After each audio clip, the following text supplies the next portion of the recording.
Mais uma vez o Senhor teve misericórdia dele. Teve misericórdia de Jonas. Você sabe que Jonas, ele não estava fugindo, na verdade, assim. Ele estava fugindo? Estava, mas ele não estava fugindo a um ponto de falar assim, é muito difícil pregar ali. Não era isso. Amados, Jonas, ele não queria que Deus salvasse aquele povo. Vocês têm noção disso? Ele não estava fugindo porque ele estava com medo de morrer, porque aquele povo podia saquear ele, porque poderia apedrejá-lo. É diferente daquela pessoa que está com medo de repente entrar num presídio, porque ela... Mais uma vez o Senhor teve misericórdia dele.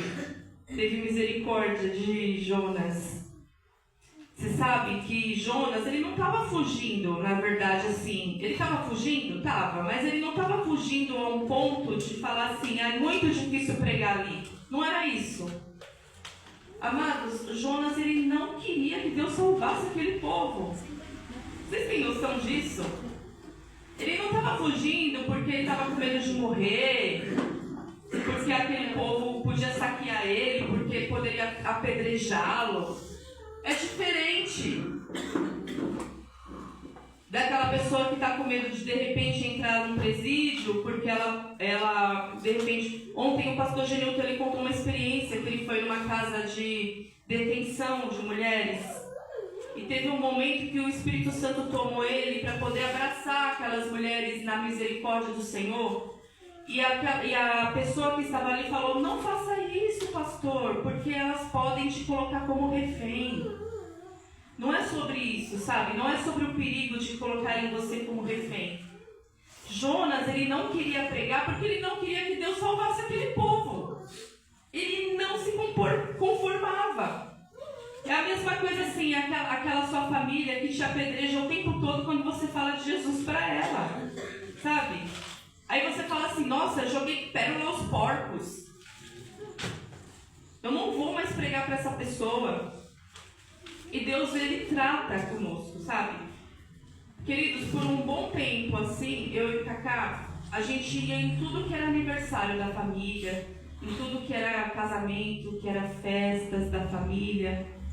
E há 2 anos atrás, quando a gente foi chamado para fazer a obra, a gente determinou, não vamos mais.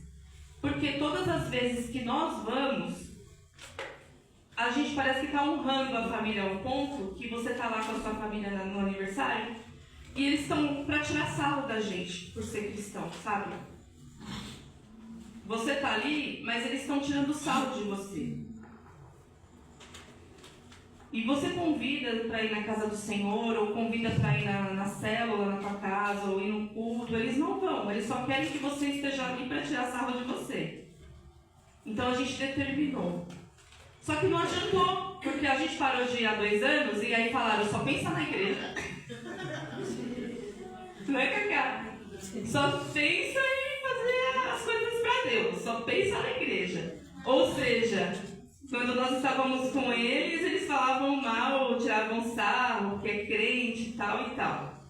Aí quando a gente não tá mais, não junta com a família porque é ímpio, né? E assim foi, uma vez eu estava na casa dos meus pais, eu tinha ido para Bragança, sabe, um encontro de líderes tão gostoso. Sabe quando você chega a flutuar? No outro dia, meu pai tinha bebido, mas estraçalhou eu e o Cacá, né, Cacá? Meu Deus do céu, eu já vi que era um levante, né, do inimigo, né? Mas olha, gente, eu fiquei assim, tão assim mal com aquilo, tão mal, que a gente acaba falando aquilo que não deve, né? E aí foi no meu aniversário, justo no mês do meu aniversário. Aí meu pai foi lá na minha casa como se nada tivesse acontecido. Me deu parabéns, me abraçou, aí já passou toda aquela angústia passou, né? Todo aquele ressentimento passou. Porque a gente tem que perdoar, a gente tem que ser diferente. E aí era a campanha na nossa igreja de 7 dias. Eu falei, Senhor, eu vou pedir pela minha vida espiritual, né? Aí eu olhei para minha mãe e falei, não, mãe, vamos pedir pelo pai. Aí fizemos 7 dias de campanha, seguidas. Queridos, primeiro dia de campanha, amém. Segundo dia de campanha, amém. Depois vem os impedimentos, né? E quando não é um impedimento para acontecer alguma coisa, parece que é um peso, é uma carga tão grande. Por que isso? Né? Porque a vitória é certa, queridos. O inimigo, ele não quer que você faça uma campanha, que você tenha um propósito para com o Senhor.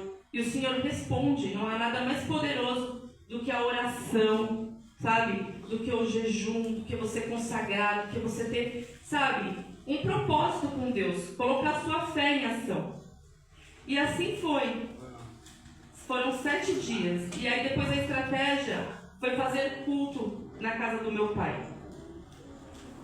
Mas nesse decorrer dessa história, que a gente não ia em nenhuma festa mais, eu e as minhas irmãs tivemos uma estratégia. Todos os anos meu pai faz uma festa junina na chácara dele. E aí a gente não estava indo mais, né? Nós não estávamos indo mais. Aí a minha irmã falou, Dani, vamos? Eu falei assim, olha, só se nós organizarmos. Vai ser um arraiá, vai ser uma festa do milho. E aí a gente organizou. É claro que tinha muita comida, né? Porque festa de crente tem bastante comida. E falamos assim, a bebida, quem quiser leva a bebida. E claro, com a estratégia de não ter bebida alcoólica. Então, quem quisesse beber, levasse. A gente não falou se era com álcool ou não, mas falamos assim, no grupo da família. Amados, vai ter uma festa junina. Quem quiser levar sua bebida, leva. Aí fizemos bastante comida. Porque das outras vezes que nós íamos, a minha família organizava, por parte da minha mãe ou do meu pai. E aí tinha bebida, sabe? Tinha bagunça. Então, nós fizemos essa estratégia. Amados, Deus nos surpreendeu. Esses 2 anos que eu e o Cacá ficou distante. Chegou o meu primo com a esposa grávida, com 2 menininhas, se converteu.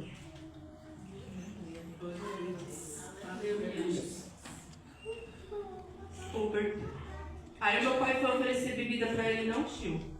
Obrigada, não quero. Daqui a pouco chegou a minha tia, o meu tio, minhas 2 primas. O noivo evangélico, a minha prima que tinha casado recentemente, o marido tinha se batizado há pouco tempo, as 2 se converteram.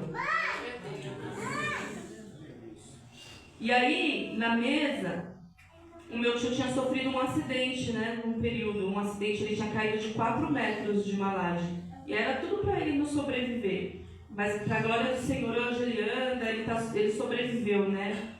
100%. Só que ele bebia demais. E ali na mesa, na conversa da minha família, a minha tia falou, o maior milagre que Deus fez não foi o Edivaldo andar, ele ter tido o livramento, foi ele ter deixado de beber. Porque as minhas filhas se converteram e elas falaram, mãe, vamos fazer uma campanha para o pai? A gente faz culto no lar. E aí elas começaram a fazer um culto em propósito do meu tio.